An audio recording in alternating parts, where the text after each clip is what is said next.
Assalamualaikum warahmatullahi wabarakatuh. Perkenalkan, nama saya Raffi Zafwan Hanif, NPM 23411-091 dari kelas Manajemen 23A. Kali ini saya akan menjelaskan tentang ilmu ekonomi makro. Apa sih ilmu ekonomi makro itu? Ilmu ekonomi makro mempelajari ekonomi secara keseluruhan. Studi ekonomi ini khusus belajar tentang ekonomi dalam skala besar dan menyeluruh. Karena itulah, ekonomi makro sering dipakai sebagai instrumen untuk melakukan analisa dan merancang serangkaian target kebijakan yang berkaitan dengan inflasi.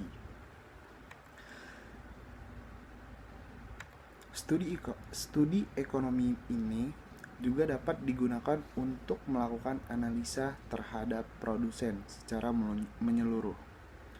Konsumen pun tak ketinggalan. Ilmu ekonomi makro menganalisa mereka dalam konteks bagian mengalokasikan pendapat untuk membeli produk, barang, dan menggunakan jasa.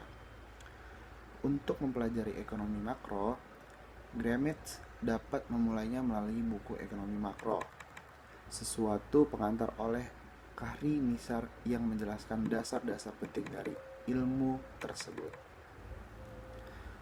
Apa sih tujuan ekonomi makro? Tujuan ekonomi makro ada beberapa macam dan berpengaruh terhadap perekonomian suatu negara. Setiap tujuan tersebut ditujukan untuk memecahkan persoalan yang muncul di suatu negara. Yang pertama, yakni menciptakan lapangan pekerjaan. Kebijakan yang dihasilkan dalam ekonomi makro bertujuan untuk mengatur penciptaan lapangan kerja. Dengan demikian, negara mampu meminimalisir pengangguran. Yang kedua, ada membuat produksi dalam negara yang tinggi. Banyak atau sedikitnya kapasitas produksi di suatu negara sangat tergantung pada tinggi rendahnya jumlah investasi yang masuk ke negara tersebut. Lalu, tabungan dalam negara tergantung dengan penghasilan masyarakat dan tinggi suku bunga. Karenanya, guna meningkatkan kemampuan produksi di suatu negara dapat dilakukan dengan meningkatkan penghasilan masyarakat. Yang ketiga ada membuat kondisi ekonomi yang stabil. Stabilitas ekonomi pada suatu negara meliputi kestabilan harga barang, lapangan kerja, serta tingkat pendapatan masyarakat. Penerapan kebijakan ekonomi makro bertujuan untuk menstabilkan harga barang dan lapangan pekerjaan. Yang keempat, ada membuat neraca pembayaran seimbang. Suatu menjadi keniscayaan bahwa setiap negara pastilah melakukan transaksi perdagangan dengan negara lain. Praktik ini juga pada akhirnya bisa membawa pengaruh terhadap kondisi ekonomi dengan negara tersebut. Yang kelima, membuat pendapatan penduduk yang merata. Pembagian pendapatan penduduk secara merata dapat terjadi dengan pemerataan hasil olahan sumber daya alam dan manusia. Ruang lingkup ekonomi makro. Penerapan kebijakan ekonomi makro memiliki 3 ruang lingkup utama. Yang pertama, penentuan tingkat kegiatan perekonomian negara. Kemampuan suatu negara dalam memproduksi barang dan jasa dijelaskan dalam ekonomi makro.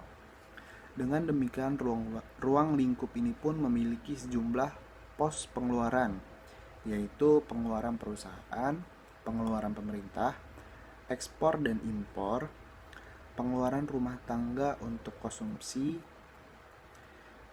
lalu ada kebijakan pemerintah. Persoalan inflasi dan pengangguran memang tak terlepas dari perekonomian suatu negara. Pemerintah pun telah melakukan berbagai upaya untuk menanggulanginya, baik melalui instrumen kebijakan fiskal maupun moneter. Dan yang ketiga ada pengeluaran agregat. Pengeluaran agregat berarti pengeluaran yang menyeluruh.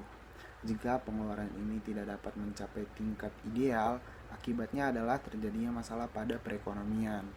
Terwujudnya kesempatan kerja mampu mengawasi laju inflasi. Karena itu, idealnya pengeluaran agregat mampu berada pada tingkat yang dibutuhkan. Mungkin sekian dari saya. Terima kasih. Wassalamualaikum warahmatullahi wabarakatuh.